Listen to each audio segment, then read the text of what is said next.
యాకోబు రాసిన పత్రిక 5వ అధ్యాయము 13వ వచనం దగ్గర నుండి చదువుతున్నాను. బైబిల్ ఉన్న వాళ్ళు చూడండి, లేని వారు జాగ్రత్తగా వినండి. మీలో ఎవరికైనా శ్రమ సంభవించెనా, మీలో ఎవరికైనా శ్రమ శ్రమ శ్రమ సంభవించెనా, మీలో ఎవరికైనా శ్రమలున్నాయా? ఉన్నాయన్నోళ్ళు మాత్రం చేయి చూపించండి. చచ్చిన వాళ్లకు తప్ప బ్రతుకుచున్న వారికి శ్రమలు ఉండక తప్పవు. కానీ నీకు శ్రమ వచ్చినప్పుడు, నీకు బాధ వచ్చినప్పుడు, నీవు శ్రమల్లో పడ్డప్పుడు, నీవు దుఃఖంలో ఉన్నప్పుడు, నీవు బాధలో ఉన్నప్పుడు నువ్వేం చేస్తున్నావు? బైబిల్ చెప్తుంది, శ్రమ దినమున నీవు కృంగిన ఎడల చేతగాని వాడి వగుదువు. సో సాతాను మనల్ని ఎందుకు పనికిరాని వారిగా చేయాలంటే మనకేం పంపిస్తాడు? శ్రమలు పంపిస్తాడు. ఆ శ్రమలు వచ్చినప్పుడు కృంగిపోతే, దిగులు పడిపోతే, నిరుత్సాహపడిపోతే, చచ్చిపోదామనే ఆలోచనకు చోటిస్తే నువ్వు చేతగాని వడివైపోతావు, ఏమీ చేయలేని పరిస్థితుల్లో మిగిలిపోతావు. ఈ రోజున చాలామంది బాగున్నంతసేపు ఎగిరెగిరి పడతారు, డబ్బున్నంతసేపు గంతులేస్తారు, ఆరోగ్యం ఉన్నంత వరకు విచ్చలవిడిగా తిరుగుతారు. దేవుడి ఆశీర్వాదాలు అనేకమైనవి ఇస్తే దేవుడిని వెతకకుండా, ఆయన్ని స్తుతించకుండా తమ ఇష్టానుసారంగా జీవిస్తారు. శ్రమ రాగానే కృంగిపోతారు, నిరుత్సాహపడిపోతారు. మనుషుడికి రకరకాల శ్రమలు వస్తాయండి. ఏమి రకాలైన శ్రమలు వస్తాయి? ఒకటి శరీర సంబంధమైన శ్రమ. శరీరంలో మనకేమొస్తుందండి? నొప్పి. ఏంటండి నొప్పి అంటే? నాకు తెలుసు అన్నోళ్ళు చేయి చూపించండి. నొప్పి తెలియనోడు కూడా చచ్చినోడేనండి. ఎప్పుడో సోదరుడు చెప్తున్నాడు, తన భార్యకు ప్రసవ నొప్పులు వస్తున్నాయి, ఆ బిడ్డ తట్టుకోలేకపోతుంది. అబ్బా అబ్బా అని అరిసి గింజుకుంటుంటే ఆ డాక్టర్ వచ్చి ఇసురుకుంటుందట. ఓకే, ప్రసవ వేదన పడేవారికి ప్రసవ నొప్పులేంటో మగవాళ్ళకి తెలియదండి, మాకు తెలియదు. అన్ని వేదనల కంటే, అన్ని బాధల కంటే అతి ఘోరమైన వేదన ఏంటంటే ప్రసవ వేదన. ఆ ప్రసవ వేదన పడుతున్నప్పుడు ఏ తల్లి అయినా నాకు బిడ్డలు వద్దంటారా? ప్రసవ వేదన పడ్డాం కాబట్టి బిడ్డ వద్దంటారా? ఆ బిడ్డను కనే వరకు ఆపసోపాలు పడ్డా, అబ్బా అమ్మా అమ్మా అమ్మా అమ్మా అని అరిసిరా. ఆ బిడ్డ పుట్టేసిన వెంటనే, ఆ అబ్బాయి పుట్టాడు నీకు అనగానే నొప్పి అంతేమైపోయింది, బాధ అంతేమైపోయిందండి, సంతోషం వచ్చింది. నీకు శ్రమలో నీవు యేసయ్యా అని మొరపెడితే, ఎవరికైనా శ్రమ కలిగినా మీరు కుమిలిపోవలను, కృంగిపోవలను అని చెప్పడం లేదు. ఏం చేయాలట? ప్రార్థన చేయవలను.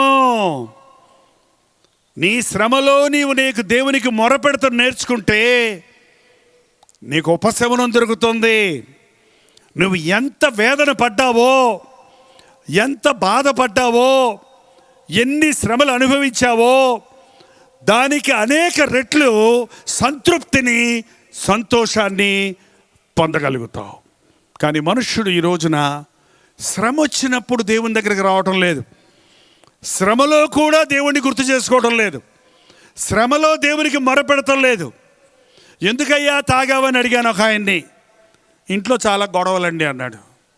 ఇంట్లో గొడవలైతే సారా ఎందుకయ్యా తాగటం అంటే, మనసు బాగోలేదండి అన్నాడు.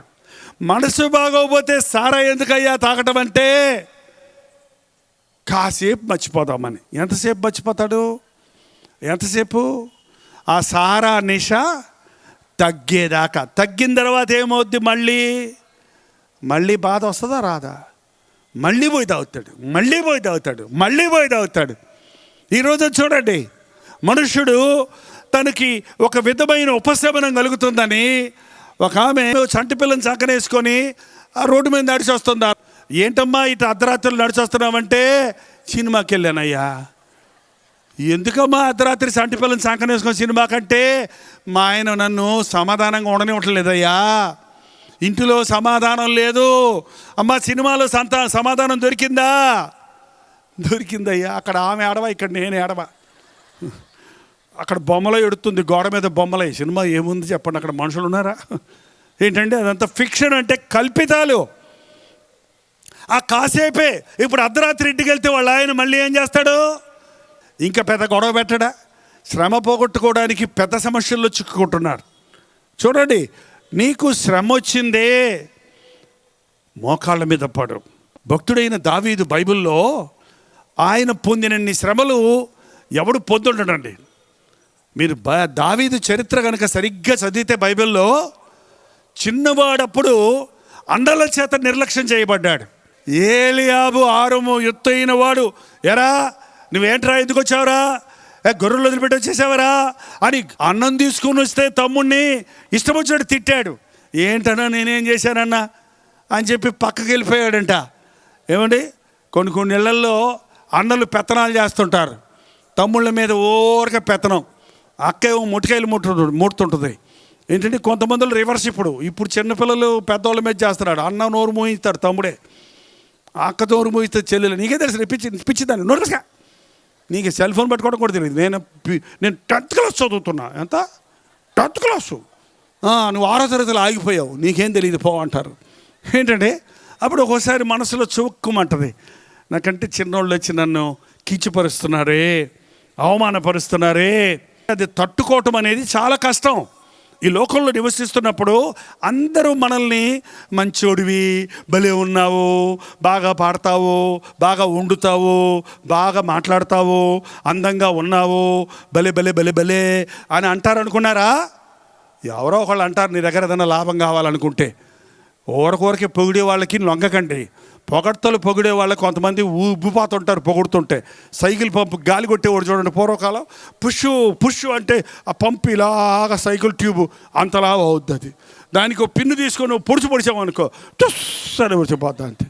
కొంతమంది బతుకులో వాళ్ళ సంతోషం, ఎవరన్నా పొగుడుతుంటే సంతోషం, ఎవరన్నా కొంచెం కంచిపరిస్తే అది నిరుత్సాహం, ఏడుపు, దిగులు. అట్లుండకూడదు మన జీవితం.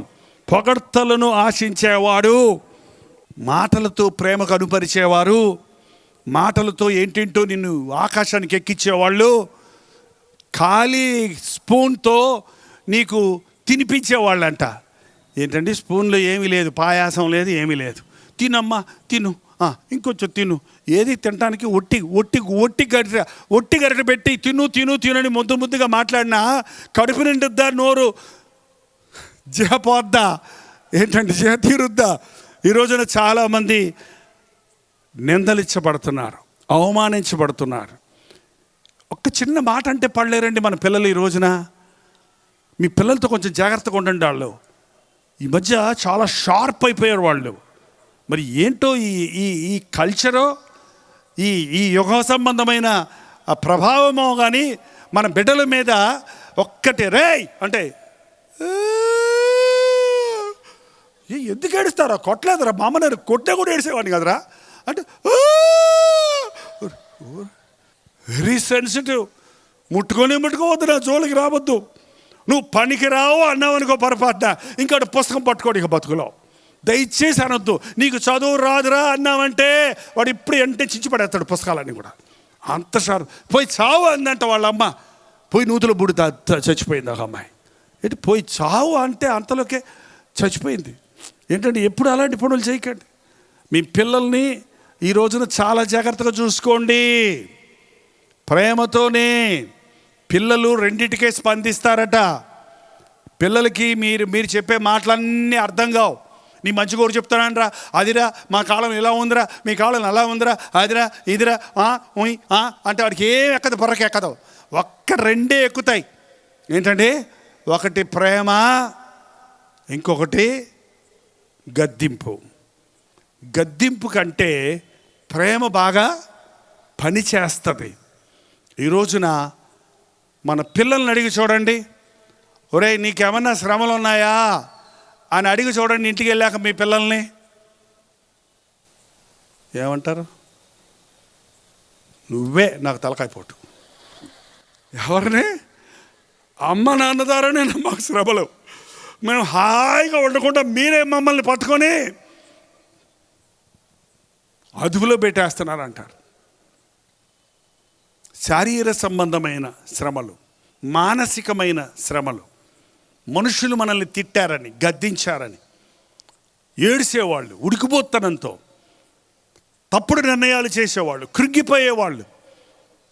ఈ రోజున అటువంటి మనస్తత్వం నీకుంటే, నీవు శ్రమలు వస్తే, నిన్నెవరైనా నిందిస్తే, నిన్నెవరైనా కించపరిస్తే, నీ భార్య నిన్ను అవమానపరిస్తే, నీ భర్త నిన్ను హీనపరిస్తే కృంగిపోవద్దు. ఏం చేయాలి? ప్రార్థన చేయాలి. దావీదు అన్ని పోరాటాల్లో ప్రార్థన చేయడం నేర్చుకున్నాడు. దావీదును అన్నలు ఇసుకించారు. పెద్దవాడైనప్పుడు నువ్వు రాజు అవుతావని అభిషేకించిన తర్వాత అనేక మంది శత్రువులు అయిపోయారు ఆయనకి. సౌలు కుమార్తెనిచ్చి పెళ్లి చేశాడు. కానీ సౌలు అంటే సొంత పిల్లనిచ్చిన మామ దావీదును చంపాలని తిరుగుతూ ఉన్నాడు. భార్య ఎగతాళి చేస్తుంది ఆమెని. ఏ దేవుని సన్నిధిలో గంతులేస్తున్నాడని భార్య హీనంగా ఎంచింది, అవమానపరిచింది. ఏ రీతిగా చూసినా, ఎక్కడికి వెళ్ళిన శత్రువులు, ఎక్కడికి వెళ్ళిన పోరాటాలు. కానీ అన్ని స్థితిగతుల్లోనూ కడుపును పెట్టిన బిడ్డలు తిరగబడ్డారు. అబ్సలోము తండ్రి రాజ్యాన్ని వేరు చేశాడు, తండ్రి మీద తిరగబడ్డాడు, అవమాన కార్యాలు చేశాడు. కానీ అన్ని పరిస్థితుల్లో దావీదు పడ్డాడు. ఎక్కడ తెలుసా? మోకాళ్ళ మీద పడ్డాడు. ఎక్కడ పడ్డాడు? శ్రమ కలిగిందా? ప్రార్థన చేయాలి. కొన్ని శ్రమలు మనకి ఇతరుల వల్ల వస్తాయి, మరి కొన్ని శ్రమలు మన అజ్ఞానం వల్లే మనమే తెచ్చుకుంటాం. నీ అజ్ఞానం వల్ల తెచ్చుకున్న శ్రమలు నీకున్నాయా? మాకు రుణ బాధలు ఉన్నాయి అన్నారు చూడండి. నా దగ్గరకు వచ్చి అప్పు అయిపోయిందండి, చాలా కష్టంగా ఉందండి, చాలా అప్పు చేసేసానండి, వడ్డీలు పెరిగిపోతున్నాయండి అని నేను ఊరికే చెప్తుంటే నేను అంటాను, ఎవరు చేశారమ్మా అప్పు అడుగుతాను. అప్పు ఎవరు చేశారు? రుణ బాధ ఎవరు తెచ్చారు? నువ్వేగా. ఆలోచించకుండా నీ తాహతకు మించి అప్పులు చేసి ఆ అప్పు తీర్చాలనే ఆశ లేకుండా, కష్టపడకుండా, ఉబ్బిడి చేయకుండా, నిన్ను నీవు అదుపులో పెట్టుకోకుండా అప్పుల్లో పడి రుణ బాధలు, అప్పులు తీర్చలేక ఉరేసుకొని చచ్చేవాళ్ళు ఎంతోమంది ఉన్నారండి. తాను చస్తూ భార్య బిడ్డలను కూడా చంపిన మూర్ఖులు ఎంతోమంది ఉన్నారు. నీకు బాధ వచ్చినప్పుడు దేవునికి ప్రార్థన చేయి.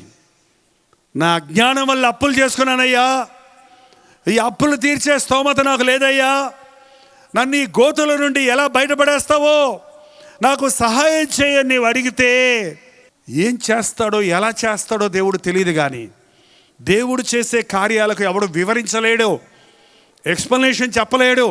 ఎందుకంటే అవి అద్భుతాలు, అవి ఆశ్చర్య కార్యాలు. ఆయన నీ రుణ బాధల నుంచి నిన్ను విడిపిస్తాడు. కొందరికి శారీర సంబంధమైన శ్రమలు, శరీరానికి నొప్పి కలుగుతుందని చెప్పాం కదా. నొప్పి మంచిదా చెడ్డదా చెప్పండి? నొప్పి మంచిదా చెడ్డదా? అసలు నొప్పే లేదనుకో, నీకు ముళ్ళు గుచ్చుకున్నా నొప్పి లేదు, గోరు చుట్టూ వచ్చి నీకేమి నొప్పి కలవటంలా, రోకలు పడ్డేసి కొట్టినా కూడా నొప్పి, కొట్టుకో అటు రావు, నొప్పి రాలా. జ్వరం వచ్చింది, ఒళ్ళంతా బకబకబక మండిపోతుంది, కానీ నొప్పి లేదు. ఏంటంటే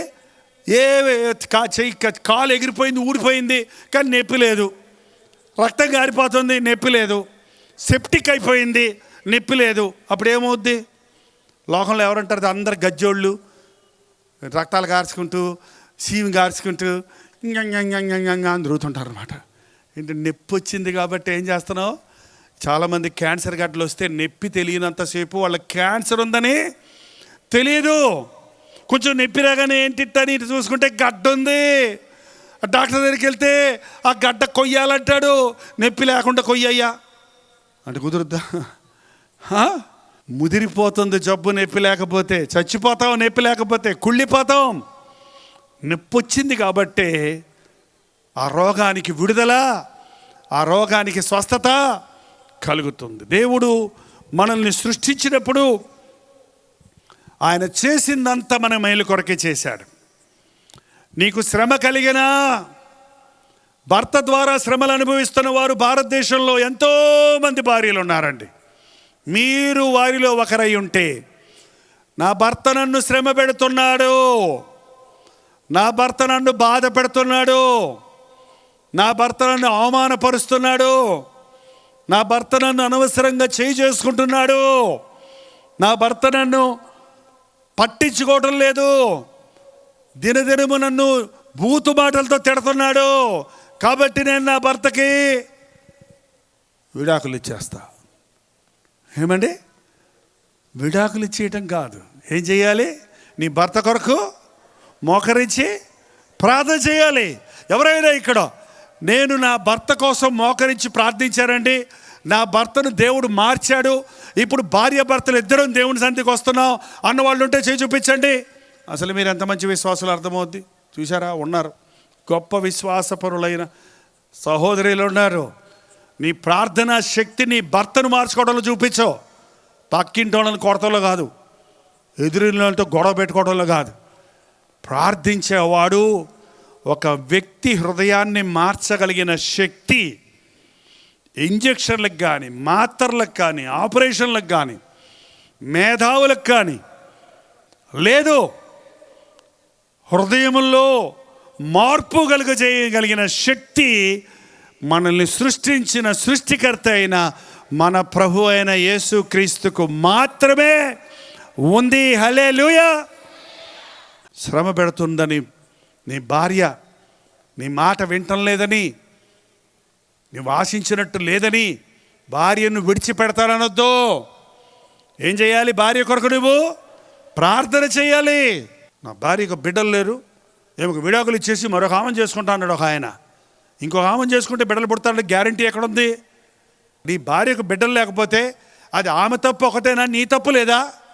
భార్య కనాలంటే పురుషుడు బీజం ఉండాలి కదా, ఇద్దరు కలిసి ప్రార్థిస్తే కదా. మళ్ళీ విచిత్రంగా చెప్తారు కొంతమంది వచ్చి, మాకు పిల్లలు లేరండి 6 ఏళ్ళ నుంచి. ఎక్కడుంటారండి? నేను వైజాగ్లో ఉంటానండి. నువ్వు ఎక్కడుంటావమ్మా? నేను అనంతపురంలో ఉంటానండి. అక్కడ నాకు ఉద్యోగం అండి, ఈయనకి ఇక్కడ ఉద్యోగం అండి. పిల్లలు ఎట్టపడతారండి అక్కడ అనంతపురంలో, ఇక్కడ వైజాగ్లో ఉంటే. అప్పుడప్పుడు కలుసుకుంటామండి. ఏమన్నా ఫ్రెండ్సా? అప్పుడప్పుడు కలుసుకోవడానికి ఏంటండి? అప్పుడప్పుడు కలుసుకోవడానికి ఫ్రెండ్సా, చుట్టాలా? భార్యాభర్తలు వివాహమైన తర్వాత భర్త భార్యను ఎడబాపకూడదు, భార్య భర్తను ఎడబాయకూడదు. ప్రార్థన కోసం కావాలంటే కొద్ది సమయం మీరు ఇద్దరి సమ్మతి చొప్పునే వేరుగా ఉండొచ్చు అన్నది బైబిల్లో. కానీ ఈ రోజున మనుషుడు ఇతరులను నిందిస్తున్నారు. భార్యకు బిడ్డలు లేకపోతే, రెబెక్కాకు బిడ్డలు లేరు. ఇస్సాకు ఏం చేశాడు తెలుసా? విడిచిపెట్టేస్తానని లేదు. ఇస్సాకు రెబెక్కా నిమిత్తము భర్త ప్రార్థన చేశాడు. దేవుడు వాళ్ళకి కవల పిల్లల్ని ఇచ్చాడు. ఏ కొరత నీకున్నా, ఏ శ్రమ నీకున్నా, ఎటువంటి పరిస్థితులు గుండా మీరు వెళుతున్నా, ఏ శ్రమలో మీరు మూలుగుతున్నా, మీరు చేయవలసింది ప్రార్థన. నీకు శ్రమలో కనిపెట్టకుండా, శ్రమను ఓర్చుకోకుండా, శ్రమలో ఎదురు చూడకుండా, శ్రమను సహించకుండా గొప్ప కార్యాలు నీ బ్రతుకులో జరగాలంటే, ఆశీర్వాదాలు నీకు దొరకాలంటే అది అసంభవం. దేవుడు మనల్ని శ్రమల గుండా తీసుకొని వెళ్ళి పరిపూర్ణులు చేస్తారు. సాతాను మనకి శ్రమ పెడతాడు, మనల్ని శోధిస్తాడు. దేవుడు మనల్ని పరిశోధిస్తాడు, మనల్ని పవిత్రపరుస్తాడు, మనల్ని సంపూర్ణులుగా చేస్తాడు. అందుకే మీరు బైబిల్లో చూడండి, ఎంత గొప్ప భక్తుడైనా ఎన్నో బాధలు శ్రమల ద్వారానే పరిశుద్ధపరచబడ్డాడు. యోబు ఎన్నో విధాల శోధించబడి రెండంతల దీవెన సంపాదించుకున్నాడు. నీకు శ్రమ కలిగినా చెప్పండి, ఏం చేయాలి? కబక్కన ఒక న్యూస్ వచ్చిందండి, అపాయకరమైన ఒక సమాచారం వచ్చింది. అక్కడో ఉన్న మీ అబ్బాయి అపాయంలో చిక్కున్నాడని తెలిసింది. వెంటనే ఏం చేయాలి చెప్పండి? మోకరించి ప్రార్థిస్తే నెక్స్ట్ టెలిగ్రామ్ వస్తుంది, నెక్స్ట్ ఫోన్ కాల్ వస్తుంది. అది మీ అబ్బాయి కాదంట, మీ పక్కింటి వాళ్ళ అబ్బాయి అంటాను. ఏమవుతుందండి? దేవుడు కీడును మేలుగా మారుస్తాడు. నువ్వు మోకరించి ప్రార్థించే వ్యక్తివైతే నీ జీవితంలో, నీ శ్రమలలో సహనాన్ని, ఓర్పును పొందగలుగుతావు. రోమీయులకు రాసిన పత్రిక 5వ అధ్యాయం 3వ వచనం అండి. రోమీయులకు రాసిన పత్రిక 5:3. అంతేకాదు శ్రమ ఓర్పును, ఓర్పు పరీక్షను, పరీక్ష నిరీక్షణను కలుగజేయనని ఎరిగి శ్రమల యందు అతిశయపడుదుము. శ్రమ ఓర్పును, ఓర్పు పరీక్షను, పరీక్ష నిరీక్షణను కలుగజేయనని ఎరిగి శ్రమల యందు అతిశయపడుదుము. భక్తుడైన పౌలు చరిత్రలో మనం చూస్తే ఎల్లప్పుడూ శ్రమల్లో ఉండేవాడండి. ఆయన సువార్త నిమిత్తమై శ్రమలు పొందేవాడు, దేవుని కొరకు శ్రమను అనుభవించేవాడు. 2 రకాలైన శ్రమలు ఉన్నాయి మనకి. ఒకటి మన పాపం వలన వచ్చిన శ్రమ. వాక్యంలో రాయబడింది, నీకు మేలు కలుగకపోవడానికి నీ పాపములే కారణం. నీ పాపం వల్ల నీవు తెచ్చుకున్న శ్రమ. నీ ఇష్టానుసారంగా నీవు జీవించావు, ఎయిడ్స్ రోగం తెచ్చుకున్నావు. నీ శరీరాన్ని, దేవాలయాన్ని అపవిత్రమైన కార్యాలకు అప్పచెప్పి పాడు చేసుకున్నావు. క్యాన్సర్ రోగం తెచ్చుకున్నావు, క్షయరోగం తెచ్చుకున్నావు. నీ ఇష్టానుసారంగా నువ్వు జీవించి ఊరికే కోప్పడుతుంటారు కొంతమంది. కాపాడి వాళ్ళకి ఏం జబ్బు వస్తుందో తెలుసా మీకు? పెద్ద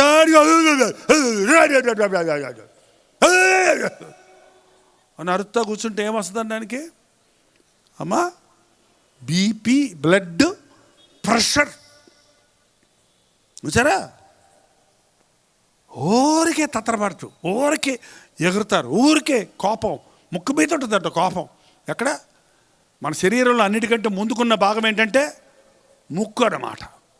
అంటే తుయ్యి రెడీగా ఉంటుంది మొహం. జోలికి పోకరాయి, వాడు కోపిష్టి.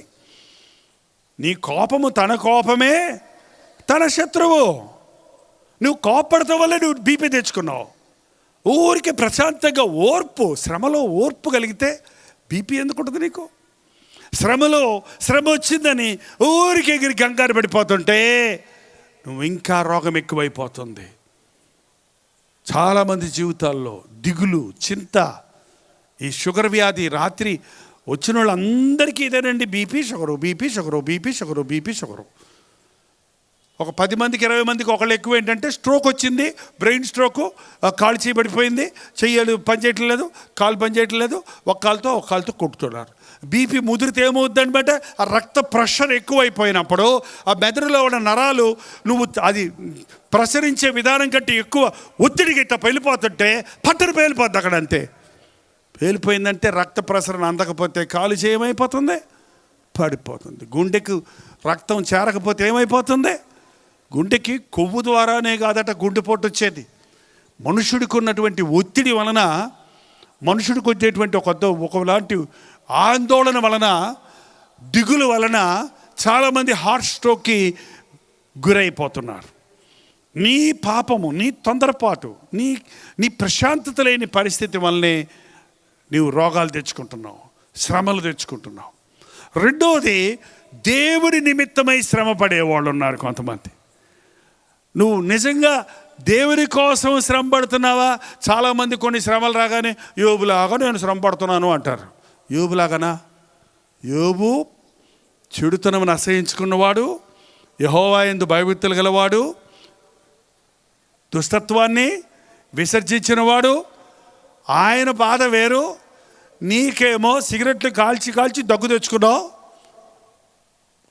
కోప్పడి బీపీ తెచ్చుకున్నావు. వ్యభిచారం చేసి ఎయిడ్స్ తెచ్చుకున్నావు, యోగులాగా నేను శ్రమ పడుతున్నాను, అందరూ నన్ను వదిలిపెట్టి వెళ్ళిపోయారు, నన్ను ఎవరు ముట్టుకొని అంటున్నారు, దగ్గరకు రానంటున్నారు. ఎందుకు వస్తారు? నీకు జబ్బు ఉందని తెలిస్తే ఏంటండి, నీకు కుష్ఠరోగం ఉందని తెలిస్తే మీ ఆ భార్య నీకు అన్నం పెడద్దు అనుకున్నారా? అసింటుకుంటూ మాటది, అసింటుకుంటూ. ఏంటండి అసింటికంటే తెలియదు మీకు? దూరంగా అయ్యా నీ తట్టి పెడతాను కానీ నా జోలు నన్ను ముట్టుకోకంటది. ఏంటండి, నీ పాపం వల్ల తెచ్చుకొని దేవుని కోసం అనకండి. దేవుని కోసం శ్రమపడేవారు వేరు. నేను దేవుని కోసం శ్రమ పడుతున్నాను అన్న వాళ్ళు ఎవరైనా ఉంటే చేయి చూపించండి చూద్దాం. ఒక్కళ్ళు కూడా లేరా? నా దగ్గరకు వచ్చి చెప్తే ప్రభువుని నమ్ముకున్నానని నా భర్త నన్ను ఇడిచిపెట్టేశాడండి. ఎందుకండి? ఆమె ఏం తక్కువ చేయలే. ఆయనకి అన్నం వండి పెట్టింది, ఆయనకి లోబడింది, ఆయనకి పరిచయం చేసింది, అంతా చక్కగా చేసి, కానీ ప్రభువుని నమ్ముకున్నదని ఆమెను వెలివేశాడంట. అది ఎవరి కోసం శ్రమ పడుతున్నాం? ఏంటంటే, నా నిమిత్తము జనులు మిమ్మల్ని నిందించి హింసించి మీ మీద చెడ్డ మాటలలో పలికినప్పుడు మీరు సంతోషించి గంతులు వేయండి, పరలోకమందు మీ ఫలము అధికమగును. కీర్తనలు పాడి ఆయన నామాన్ని ఘనపరుస్తాం, ఆయన్ని స్తుతిద్దాం, ఆయన యందు ఆనందిద్దాం. అప్పుడు నీ జీవితంలో ఎంతసేపు ఇంకొకళ్ళ మీద ఆధారపడి బతికే బతుకు కాకుండా నీ ప్రభు చేయి పట్టుకొని ఎగురుకుంటూ గంతులు వేసుకుంటూ సంతోషంతో ముందుకు సాగిపోయే క్రైస్తవ జీవితాన్ని జీవించగలుగుతావు. అట్టి జీవితాన్ని దేవుడు మనందరికీ ఇచ్చును గాక. అందరూ లేచి నిలబడండి, ప్రార్థన చేసుకుందాం. ప్రార్థన. ఎంతకాలము ఈ శ్రమలు, ఎంతకాలము ఈ నిందలు, ఎంతకాలము ఈ అవమానాలు, ఎంతకాలము ఈ రోగాలు అని నీలో నీవు కుమిలిపోతూ వచ్చావేమో.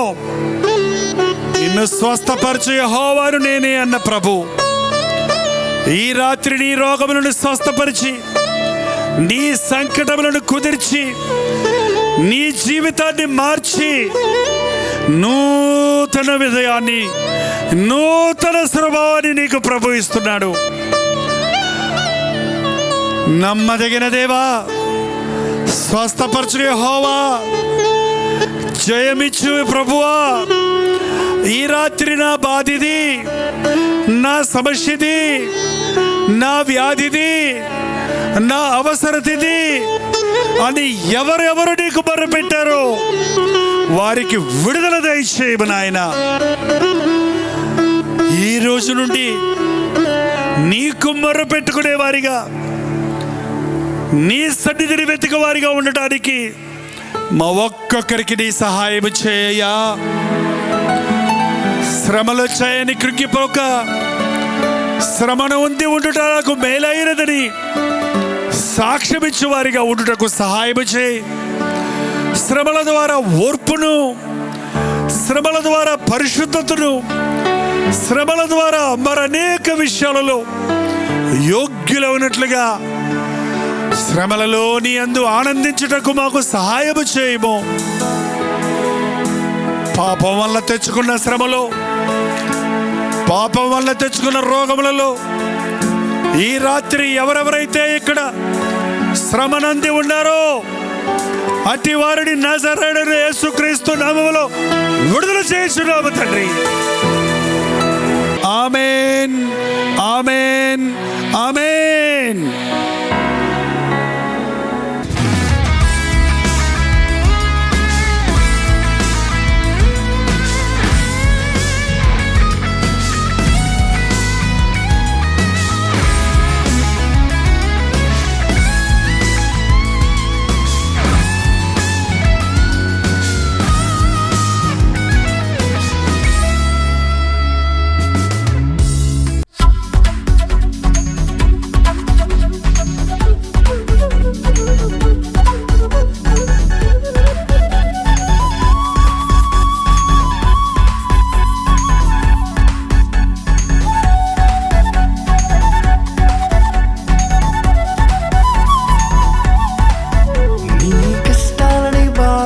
శ్రమలన్నీ తీర్చే అనాథుడు యేసే.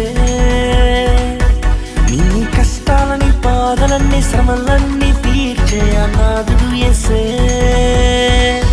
ఆది నుండి ఉన్నవాడు ఆ దేవుడు, అద్భుతాలు చేసేవాడు నా యేసుడు. ఆది చాలు చేసేవాడు నా యేసు